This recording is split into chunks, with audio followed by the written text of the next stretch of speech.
Para aqueles que não me conhecem e estão aqui no Nado Narável, e com certeza não são poucos, pois eu estou longe de ser uma celebridade, meu nome é Romário Filho, sou natural de Montenegro, Rio Grande do Sul, mas praticamente dividi a minha vida entre a terra dos gaúchos e São Paulo, sendo que minha filha, meus netos, todos moram lá pelas bandas dos pagos paulistas. E eu ainda continuo meio que na ponte aérea entre os dois estados.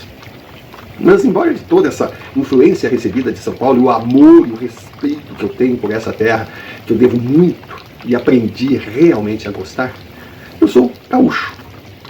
E sempre fui assim, fissurado pela história. Eu gosto de história, mas principalmente a história do Rio Grande do Sul.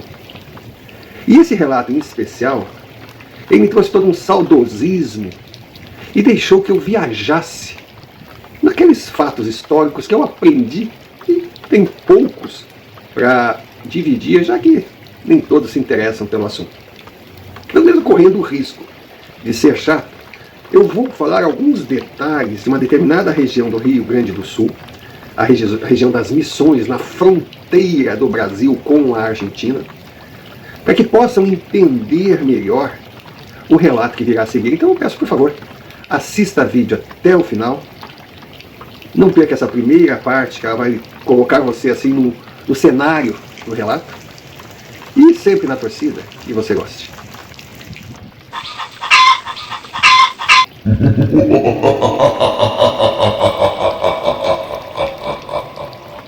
Então, em resumo e rápidas pinceladas, a história do Rio Grande do Sul ela é mais recente do que de outras regiões, porque pouca gente vinha para o sul. O Brasil era centralizado na região centro e até centro-norte e nordeste. E os poucos que vinham para cá vinham atrás do pau-brasil, a famosa árvore que deu origem ao nome do nosso país. Na sequência, eles começaram a vir atrás de outra riqueza que chegou no país com os jesuítas espanhóis, o gado. Explica-se. Mesmo antes do Brasil ter sido descoberto, já se sabia que aqui tinha terras. Essa história que foi Cabral que descobriu o Brasil, que foi Colombo que descobriu a América, isso é conversinha para boi dormir. É quase que dizer que o primeiro homem que pisar na Lua descobriu a Lua. Não, a Lua está lá, todo mundo sabe que ela está lá. Então, Portugal e Espanha na época eram as grandes potências. A potência era medida pelo seu poderio naval. Então era Portugal, Espanha, Inglaterra, França, Holanda. E, não sei por que cargas d'água, Espanha e Portugal se auto-intitularam donos do novo continente. Eles nem sabiam que era um continente. Era um pedaço de terra longe daquilo que eles conheciam como terra. Então eles resolveram assinar um tratado para não ter briga, não ter guerra entre os países da Península Ibérica. Eles resolveram assinar um tratado, uma linha imaginária que cortava, separava as terras portuguesas das terras brasileiras. Essa linha, aqui no Brasil, ela ia da Ilha do Marajó, lá no Pará, até Laguna, em Santa Catarina. Então, da linha para leste, para direita, terras portuguesas. Da linha para oeste, terras espanholas. Mas logo Portugal percebeu que fez um péssimo negócio. Que basicamente ele recebeu o litoral brasileiro, enquanto a Espanha ficou com as terras até o Pacífico. Então, um tratado assinado para que não tivesse briga, não adiantou de nada. Só que os espanhóis, após a assinatura do tratado, mandaram os jesuítas para colonizar e catequizar os nativos, os índios. Catequizar, leia-se, doutrinar, colocando para os nativos que o dono das terras era a Espanha. E quando esses missionários chegaram, eles trouxeram o gado, um animal doméstico de bom de trabalho, tinha leite, carne, enfim, mil e uma utilidades. E eles foram para a região onde hoje é o Paraguai, e lá no topo, né, no nordeste argentino. E lá criaram as primeiras missões que foram atacadas por portugueses assustados. Eles desceram e chegaram então na região onde hoje é Rio Grande do Sul e criaram um novo local de missões. Hoje lá é Ijuí, Santo Ângelo. E também cidadezinhas menores, onde aconteceu o relato que eu vou contar mais à frente. Mas os ataques a essas missões também aconteceram. Esse gado se soltou, se tornou selvagem. Aí se descobriu uma grande riqueza, o couro do animal.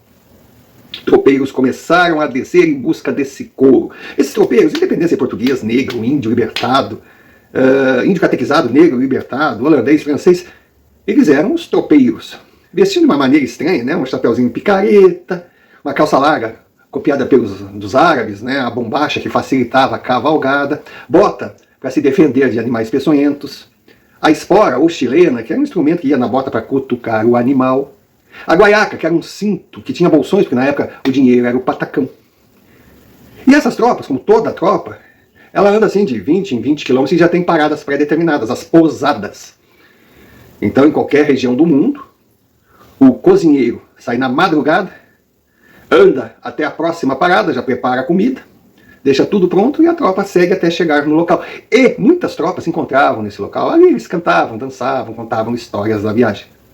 E quando chegaram ao sul, aqui no Rio Grande do Sul, muitos foram para as terras dos minuanos, que eram os índios que habitavam o local onde hoje nós temos a entrada do vento mais frio que o Brasil conhece, que é o vento minuano, que vem direto do Polo Sul. E para esses índios, aqueles homens, lógico, não eram portugueses, não eram espanhóis, não.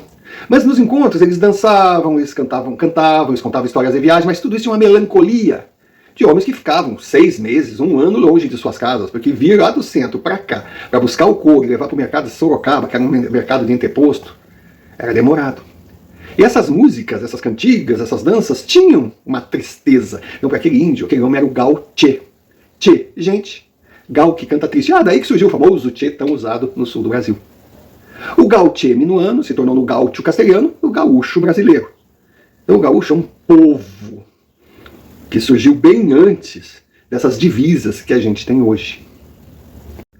Mas esses missionários espanhóis, claro, eles acumulavam o couro na região, e eles acumulavam também fortunas em ouro e outras pedras, riquezas naturais que encontrassem. E tudo isso eles davam um jeitinho de mandar ou para a Espanha ou para a igreja.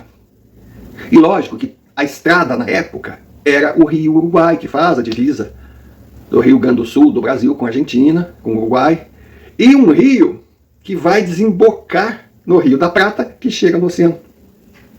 Então, considerando essa mandada, né, de mercadoria não declarada, esse contrabando, Portugal invadiu as terras espanholas e criou um forte bem às margens do Rio da Prata, Colônia del Sacramento, e disse que estava ali apenas para fiscalizar o contrabando. Lógico que os espanhóis não gostaram de ter os portugueses ali, então fizeram uma proposta: trocar a Colônia del Sacramento, que era um local estratégico, por toda a região das Missões, que eram terras espanholas. Os portugueses aceitaram.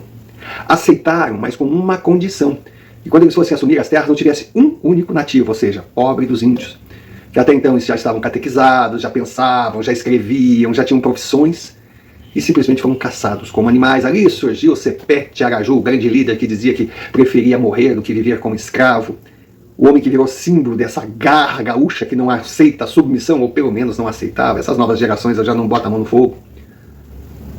Mas seja como for, esses ataques, essas mortes, essas guerras, para limpar a terra, para Portugal assumir, fez com que os missionários espanhóis escondessem muita riqueza lá pelas regiões. E é em torno dessa riqueza que o nosso relato se concentra.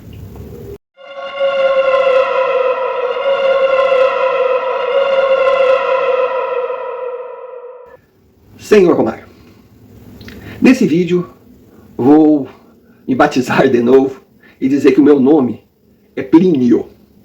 Isso para seguir aquilo que o senhor sempre pede no canal, que não se use nomes, nem de pessoas, nem de lugares, nada que possa identificar alguém.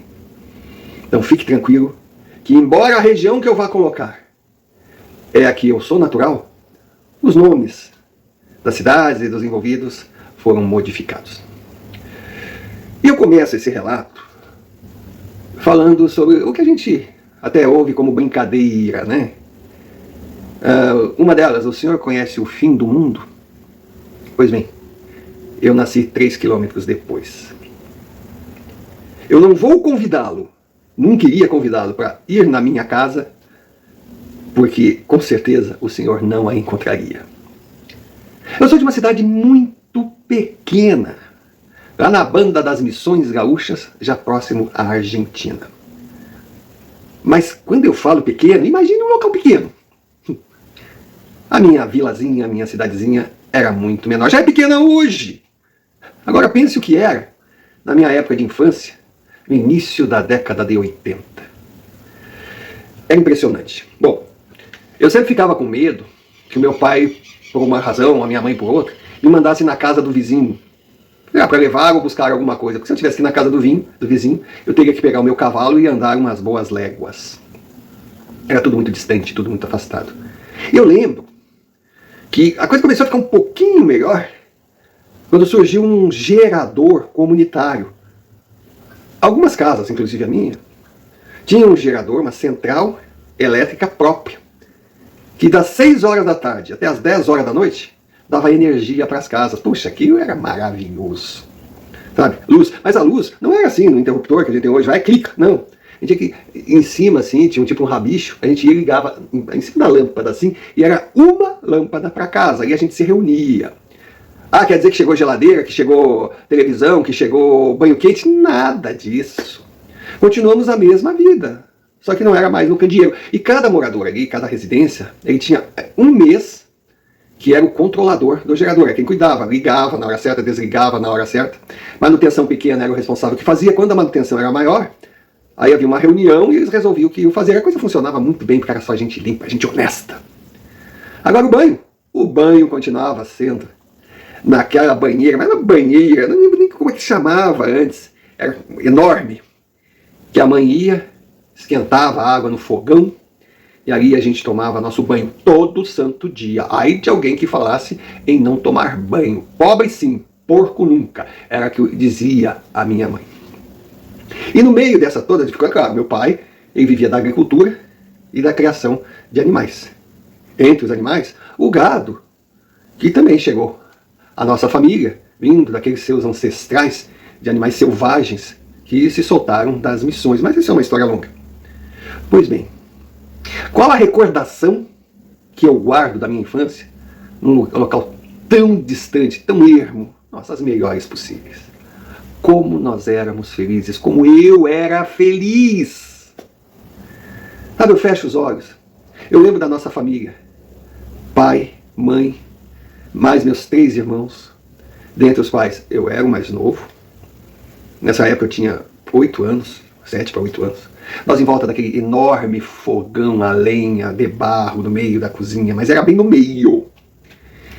Era uma casa que hoje se diz alvenaria, mas não, era uma casa de pedra, com barro, muito bem feita, meu pai era muito caprichoso. E aquele fogão, no centro, ficava na cozinha que era embaixo, na casa de barro. E a fumaça, ela subia para a parte de cima, a casa tinha 2 lances, e a parte de cima eram os quartos. E o calor do fogão ajudava a aquecer o inverno. Agora, inverno, pensa no inverno frio. Até isso me traz saudade. O cheiro da fumaça, aquelas noites de final de tarde, principalmente de outono, aquele céu que parecia uma pintura, um quadro, a fumaça no campo, o gado, os cavalos, todos ali, procurando os capões ou até mesmo já nas cocheiras. Meu Deus, aquilo era lindo demais. Era lindo, mas lógico, tinha suas histórias. Para muitos, lenda. Para mim, levada a sério. Eu não sei se essas histórias foram criadas e passadas geração por geração até para assustar as crianças, para as crianças não se afastarem das casas, não se embrenharem no mato, ou se tem outra origem ou até mesmo um fundo de verdade. Pelo menos eu não sabia. Mas eu vou contar alguns fatos. Por exemplo, as noites frias, a gente ali na cozinha, acabou de jantar, a luz acesa, olha a elegância. Pouco tempo iria dormir.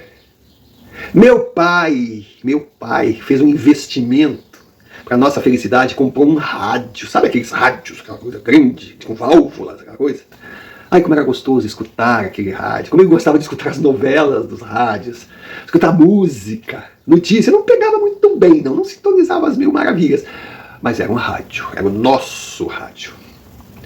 Só que muitas vezes, em determinadas noites, meu pai até abaixava um pouco o rádio. E a gente ouvia passos descendo da colina, porque a região não era topo de serra, mas não era plana, não, era cheia de morros. Aquela coisa, o vento minuano vindo do sul, aquilo gelado, e dava a impressão de passos e as pessoas falando.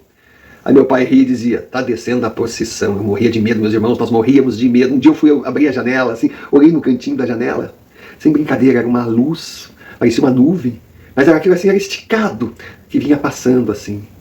Eu não sei se por força de sugestão ou o que era, talvez fosse apenas uma ilusão de ótica, né? Nuvens que o vento trazia e o meu pai brincava com a gente, mas eu enxergava as pessoas em procissão.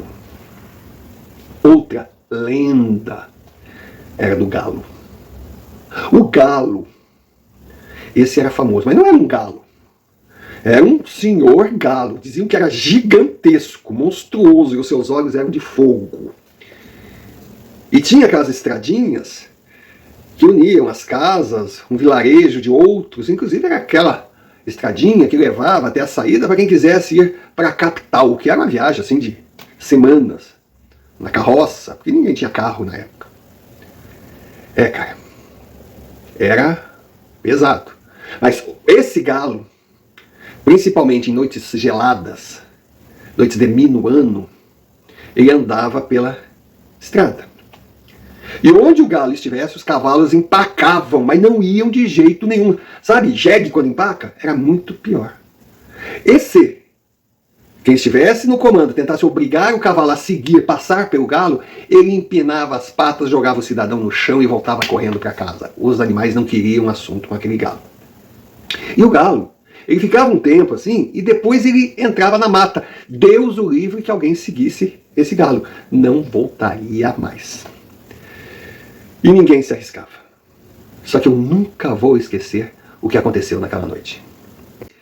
Meu pai e eu estávamos vindo de carroça, que fomos num vilarejo mais próximo para fazer as compras na venda. Então era uma carroça forte, com 4 rodas, puxada por 2 cavalos. Era uma bela de uma carroça. E os 2 cavalos é para aguentar o peso, porque quando a gente ia, a gente trazia sacos de tudo que não tinha, tudo que a gente não plantava, tudo que a gente não produzia. Algumas coisas que a gente tinha que buscar era o sal, a querosene, artigos que para nós eram vitais. Então vínhamos nós carregados quando o galo apareceu. Já era um final de tarde, nós estávamos assim a 4 quilômetros de casa ainda, uma longa caminhada. E por ser outono, anoitecia cedo. Então não sei precisar que horas era, mas já estava começando a se preparar para escurecer, e lá estava o galo, os cavalos não foram, e o meu pai simplesmente disse: agora eu te pego. Olha só o que meu pai fez. Ele parou a carroça, tirou os animais, amarrou os animais, cobriu os 2 cavalos, porque a gente levava lonas, cobriu os 2 cavalos, para que pudessem encarar a noite que seria muito fria, e fez uma cobertura na carroça, para que eu pudesse dormir embaixo dela, entre as rodas. Montou uma fogueira fora, um pouquinho fora, com pedras, fez tudo. Deixou ali um pouco de comida para mim, água. Deixou tudo preparado e disse tudo: não sai daqui de jeito nenhum até amanhã de manhã. Mas se eu não aparecer quando o sol estiver no alto, pegue os cavalos e siga para casa. Cara, imagine eu como estava. Imagina o meu medo, uma criança. Porque ele me levou como companhia e também para conhecer a vila, porque meus irmãos mais velhos ficaram em casa na lida e para proteger o rancho. E ali eu passei a noite, porque o meu pai disse: agora eu vou ver o que acontece. Eu vou atrás desse galo. Se armou e entrou mata dentro. Pensa numa noite longa. Sabe, eu ouvia pisadas, eu ouvia gente, eu digo: meu Deus, a procissão está chegando, o vento soprando, os cavalos de vez em quando se mexiam, porque eles estavam amarrados em rédea curta nas árvores, bem embaixo de capão, para se proteger mesmo do frio. A noite foi horrível de fria, de vez em quando eu tinha que ir lá e alimentar o fogo. Eu lembro, eu deitado em cima de umas cobertinhas, umas coisas assim, e todo encasacado. Foi uma noite terrível. Eu sei que comecei a me aliviar quando o sol começou a mostrar as caras. Eu não vou dizer que eu não dormi, mas eu dormia, acordava, escutava. Cara, eu era criança e eu lembro daquilo. Foi terrível. Mas mais terrível ainda, o cagaço maior, foi quando eu ouvi passos vindo do mato. Passos de uma pessoa acelerada, quebrando os gravetos, aquele som que mostra a chegada de alguém.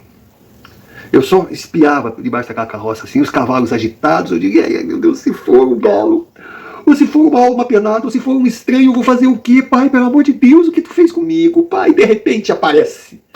Era meu pai. Era meu pai. Mas ele vinha com uma sacola que ele tinha levado, sabe, um saco que ele levou, que tinha levou também para comer alguma coisa, levou até, se por acaso ele tivesse que montar um acampamento, ele não sabia também o que encarar no meio daquele mato, ele levou algumas provisões, mas ele voltou com aquele aparato, mas cheio de alguma coisa. Chegou nervoso, agitado, pega tuas tralhas, se arruma, pega os cavalos, monta a carroça, vai no ar, rápido, rápido, antes que chegue alguém, rápido, rápido, rápido. Eu queria perguntar sobre galo, eu queria perguntar sobre isso, eu queria perguntar sobre aquilo, eu não sabia nada. Eu sei que montando na carroça, ele foi mais rapidinho, numa velocidade que ele não costumava andar. E entramos na nossa casa, no nosso rancho. Ele muito preocupado, muito nervoso, chegou para mim e disse: é o nosso segredo, o que aconteceu aqui, aqui vai ficar, tu não vai falar nunca mais sobre isso para ninguém. Combinado? Eu digo: combinado, pai? Posso confiar na tua palavra? Pai, eu morro, mas ninguém vai ficar sabendo. Pois bem, naquela semana seguinte, meu pai não era mais o mesmo. Ele não ia na lida, ele saía de manhã, voltava de noite, saía de manhã, voltava de noite, saía de manhã, voltava de noite. Aí depois de uma sequência de o que está acontecendo com esse homem, a minha mãe veio me perguntar o que aconteceu na viagem. Eu digo: nada, mãe, não sei. Sabe, morro seco, mas não confesso, não sei. Eu menti até para minha mãe, que eu tinha dado a minha palavra para o meu pai, palavra de um homem. É o fio do bigode, mesmo que eu não tivesse. Um dia eu teria. E esse fio, antes de nascer, já tinha sido honrado. Eu sei que passou aquela tempestade no jantar. Meu pai olhou para todo mundo: peguem o que vocês quiserem levar, principalmente para minha mãe. Pegue o que você mais gosta, porque eu vendi o sítio, nós vamos embora. Ai, o mundo desmoronou na cabeça de todo mundo, principalmente dos irmãos mais velhos. Imaginem, já tinha um até com um namorinho engatilhado. Não, porque eu não vou, foi aquele conflito, eu não vou deixar a Mariazinha, não vou, e não foi. Imagina que ia deixar o amor de infância, que ia deixar a terra dele. Ele não falava mais pro pai: tu vendeu o nosso rancho, não podia ter feito isso é a minha vida. Eu mostrava assim: olha esses calos aqui, pai, foi pra gente construir isso aqui. Isso aqui é meu, pai, é meu, tu não podia ter vendido, mas vendi. Vendi e tá vendido. Aí meu segundo irmão disse: eu também não vou ficar com o mano. Meu Deus, a minha mãe chorava, ela não entendia e não adiantava pedir explicação para o meu pai. Ela nem ousaria pedir explicação para o meu pai. E ele mandou arrumar as coisas e não arredou o pé, porque dentro de poucos dias os novos proprietários chegariam para assumir. Mas aí ele recebeu o dinheiro, né? Vendeu bem o sítio, nosso sítio estava bonito, os animais estavam bonitos. Era conhecido o nosso sítio, não precisava nem ir alguém ali para olhar se valia a pena, já sabia quanto valia, aquela coisa toda. Meu pai já tinha negociado, já estava com o valor. Aí antes de ir embora, ele chegou para os meus dois irmãos e disse: pena que vocês não querem ir comigo. Vocês são minha família, vocês são meus filhos, vocês são meu orgulho. Mas vocês são homens e decidiram. Só que é o seguinte: eu quero ser justo. Eu quero ser justo. Amanhã vocês vão sair daqui porque os novos proprietários vão chegar, mas está aqui. Vocês trabalharam por isso aqui. Esse dinheiro é de vocês. Vocês dois, sigam suas vidas. Procurem as mulheres que vocês gostam. Casem, montem família, terão uma vida digna, porque vocês merecem, porque ajudaram a construir isso aqui. Quando eles viram aquele dinheiro, era o valor praticamente de todo o sítio. Mas pai, o senhor vai viver do quê? Isso é problema meu. Isso aqui é de vocês. Dê um beijo na testa de cada irmão. Até hoje eu lembro daquela cena. Minha mãe chorando, meus irmãos chorando. Só eu e a minha irmã. Eu como mais nova e a minha irmã, uma menina, um pouquinho mais velha que eu só. E íamos. Meus dois manos mais velhos ficariam. A minha mãe estava arrebentada. Ninguém entendia nada. Mas, conforme eu havia dito, nós montamos na carroça. E eu ia andando para frente, olhando para trás, vendo o meu mundo ficando lá. Olhando para frente, não enxergando nada. Eu queria entender o que aconteceu naquela noite. Nos próximos dias, nós andamos muito. Mas andamos muito. Eram dias inteiros de viagens. Cansados com aquela carroça lotada. E minha mãe quieta. Minha mãe nunca mais seria a mesma, minha mãe jamais perdoaria meu pai, assim pensava eu. Depois de um tempo, chegamos numa cidade, uma cidade que tinha mais ou menos aí os seus 10 mil habitantes. Eu digo: meu Deus, que cidade grande, que é isso? Era carro pra cima, tinha até automóvel na cidade. Cara, nós entramos num bar que tinha o rádio deles e tinha uma televisão. Eu nunca tinha visto aquilo, era uma televisão. A gente via essas pessoas dentro daquela caixinha. Era aquele barulho. Meu Deus do céu, aquilo era um inferno. E ali, pasmem, meu pai pegou um ônibus com a gente. Eu andei de ônibus. Era uma carroça enorme, cheia de banco, que não tinha cavalo puxando. Eu digo, o que é isso? Que mundo é esse? Eu quero voltar para minha casa, eu não quero mais barulho. Quando aquele cara, aquela coisa que tinha nas rodas de borracha, uma coisa estranha, começou a andar, fazer um barulho. Não era o barulho da carroça. Eu sei que nós andamos. Só tinha um ponto bom, de vez em quando o ônibus parava nos lugares. A gente comia cada coisa gostosa. Olha! Cada coisa gostosa. E cada eito que a gente andava, era uma nova vila, era uma nova cidade. Eu não sabia que tinha tanta cidade, que tinha tanta gente. Foi quando nós chegamos num local, perto de Porto Alegre. Eu já havia ouvido falar várias vezes, que era a capital do Rio Grande do Sul, uma cidade gigantesca. Para mim, capital, Rio Grande do Sul, cidade gigantesca, não podia ser maior que aquela que tinha 10 mil pessoas andando para cima e para baixo, e de repente, era. Quando eu fui a Porto Alegre a primeira vez, eu digo, para tudo, deixa eu descer que eu vou voltar correndo para casa. Mas na cidade que nós chegamos, que não era tão grande quanto a Porto Alegre, meu pai comprou umas terras bonitas. Eu digo, nossa, comprou um maquinário, tinha uma sede bonita, era uma bela de uma casa. Eu digo, mas meu pai é rico. E começou a trabalhar com compra e venda de madeira. Imagine naquela época, as cidades crescendo, a madeira de alguma forma era rara, era difícil de chegar, a madeira boa, de qualidade. Meu pai mandava vir madeira lá dos confins de Judas. Como ele pagava aquela madeira, eu não sei, mas montou uma serraria, uma madeireira, e nós começamos a ganhar dinheiro. Começamos a ganhar dinheiro, e eu fiquei pensando, a vida começou a valer a pena. E tudo mudou naquele dia que o meu pai seguiu o galo. Mas aquele dia não existia, eu não contava para ninguém. Seria perfeito ou não fosse um detalhe. Nas noites, ali na madeireira, ali na serraria, nós não ouvíamos barulhos de procissões. Nós ouvíamos barulhos de pessoas andando, mas aí, sabe, teve um dia, uma noite que eu saí na rua, eu vi índios andando por ali. Índios pintados de guerra, índios raivosos. Aquela serraria, ela tinha uma coisa pesada, uma coisa violenta, a gente não conseguia ser feliz naquela casa maravilhosa. E os índios estavam por todo lado, parecia que eles vinham buscar o que era deles, e numa noite, eu ouvi um griteiro, e tinha alguns empregados que voltavam, que dormiam lá na serraria. Eu ouvi um griteiro, quando eu vou lá fora eu não acreditei. Era o galo. Era o galo na presença de índios, todo mundo aterrorizado. Foi uma noite horrorosa, uma tempestade, e lá estavam o galo e os índios. E eles olhavam para mim, eles apontavam para mim, tipo dizendo, você sabe. Mas eu não sabia. Foi horrível. E tão horrível, ou mais horrível, foi que por mais que o meu pai trabalhasse, ele não conseguia crescer. Ele não conseguia evoluir. A minha mãe que vivia aquela tristeza da saudade do ranchinho dela, da saudade dos outros filhos dela, adoeceu e morreu.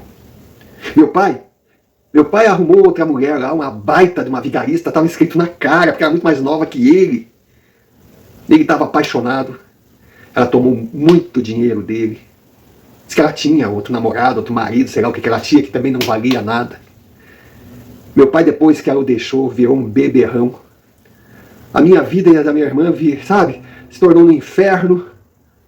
Foi quando um dos meus irmãos veio e buscou a minha irmã. E perguntou se eu queria ir junto. Eu digo, não vou. Eu vou ficar com meu pai até o final. Alguém tem que cuidar dele. Alguém tem que cuidar disso aqui. Daí foi quando meu irmão me disse, então, mano, fique. Cuide do pai. Mas se agarre a Deus. Se proteja. Peça desculpa aos índios. Eu pensei, como é que ele sabe dos índios? Peça desculpa ao galo. Porque tudo isso aqui o pai comprou do ouro que ele roubou da gruta. A gruta sagrada do morro, protegido pelo galo. A fortuna que os missionários guardaram, esconderam, para que fosse usada pelos índios para garantir a sua sobrevivência diante do ataque dos portugueses. Pois bem, os índios eles perderam a guerra, eles foram dizimados, mas eles protegiam o que lhes pertencia, pois por aquilo ali eles deram a vida, e o pai profanou um local sagrado.